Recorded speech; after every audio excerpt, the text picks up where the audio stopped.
Welcome to the Team Engagement Podcast, where leaders of teams share their insights. We discuss 5 questions in about 10 minutes because leaders know how to be concise.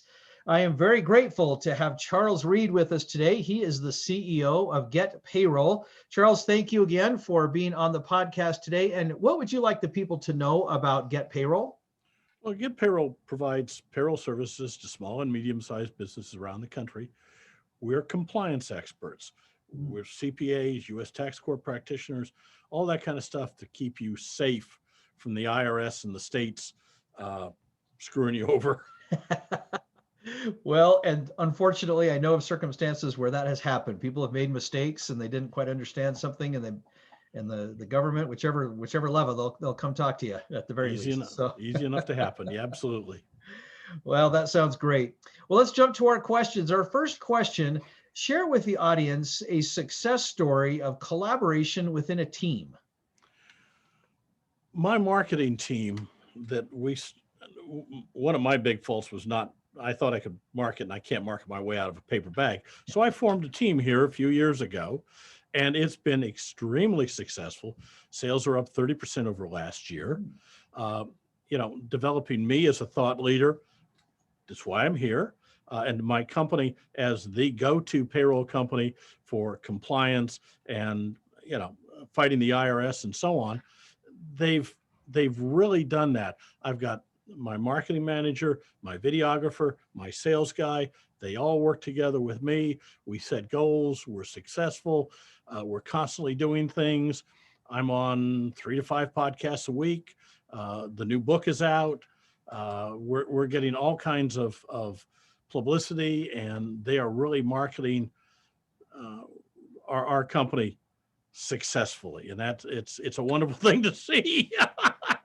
It is. Well, that's a great example of collaboration with a team. Thank you so much for sharing that. Question number 2, I hear from other leaders of teams that it can be a challenge to measure engagement. Tell us your thoughts. I don't think so. I think if you can't understand the engagement of your team, you're too disassociated from it.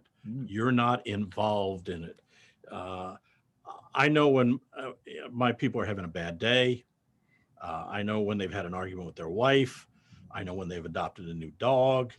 I know all these things because I work with them. I see them. I talk to them several times a day. We have meetings at least once a week.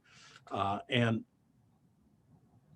when I know, I can know when they're not engaged, and we'll talk and find out what the deal is and solve the problem. Those are great responses, and I really appreciate the effort that you make into getting to know your people and being aware of what's going on, because you're right, engagement will go up and down, and I really appreciate your perspective on that. So that's great, a great example of what you do to lead out an engagement with your team.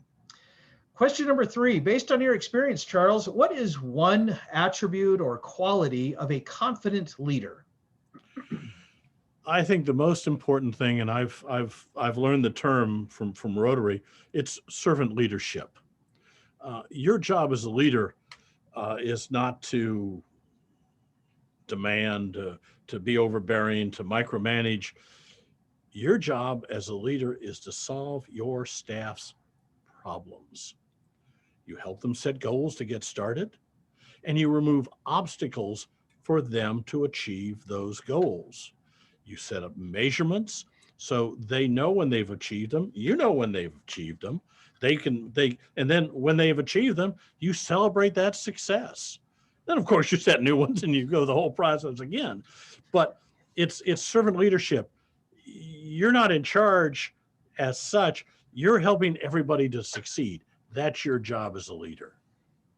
Great perspective. I, as a big proponent of servant leadership myself, I, of course, completely agree with everything you just said. So that works out really well.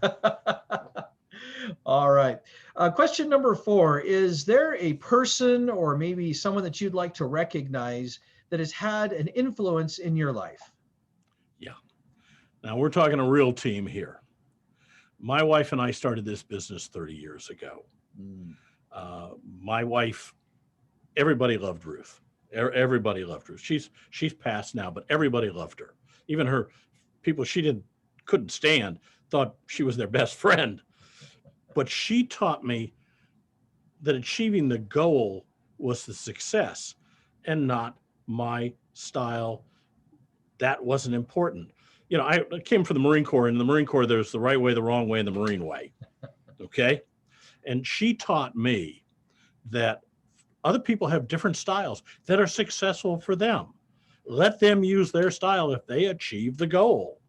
Okay. Don't force them to use my style. My style works for me most of the time.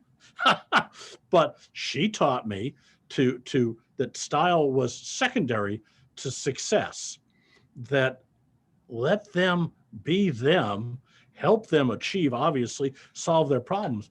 But their style is what makes them them, and you're not going to change it. So don't try. Go with it. If it's not going to work in the situation, get somebody else. But, you know, style is a personal thing, and you can't I can't force my style on them. I learned not to do that from her. She was great. Well, first of all, my condolences on her passing, but what a great recognition of her contribution to not just your marriage, but your whole business. I think that's a fantastic person to recognize. Well, Charles, our last question. Tell us a little bit about your first job. Well, I'll give you two. My first job was about 6 years old. Once I learned the alphabet, my father had me in his own home business. He was an insurance consultant. I was filing group health enrollment cards alphabetically once I learned the alphabet. It was good practice too. Well, he didn't waste any time putting you to work, did he? Nope. It was, you know, family business, and we all worked in it when we got old enough to. Yeah. And at 6, I was. But awesome. After high school, my first real job outside of the family was working for AT&T, back when AT&T was really the phone company before Judge Green broke it up.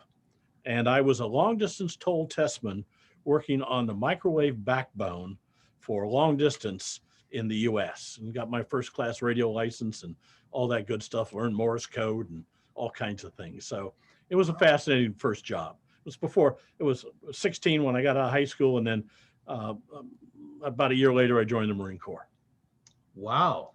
That's a very unique first job. I haven't heard that one before. So that's awesome. I like that.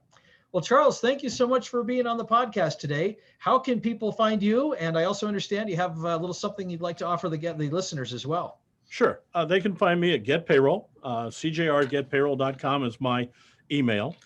My new book is the Payroll Book, a guide for small businesses and startups. And for your listeners, Sean, and your viewers, if they'd like a copy of the book, I'll send them a free copy. Just go to thepayrollbook.com, and in the discount code, enter podcast, and we will ship them at our cost a free book. If they're interested in payroll, it's 30 years of experience distilled down to 95,000 words. Oh, I like that. That's very generous of you, Charles. Thank you so much. So obviously I'll encourage everybody to take advantage of that, learn a little bit more about payroll and how it should work and how to do it right. And then you can certainly talk to Charles with more questions. So give us your email address one more time in the website, one more time. CJR@getpayroll.com. And then just go to getpayroll.com for the free book. Is that right? The free book is that you can go through GetPayroll, but also thepayrollbook.com is the website for the book. Fantastic.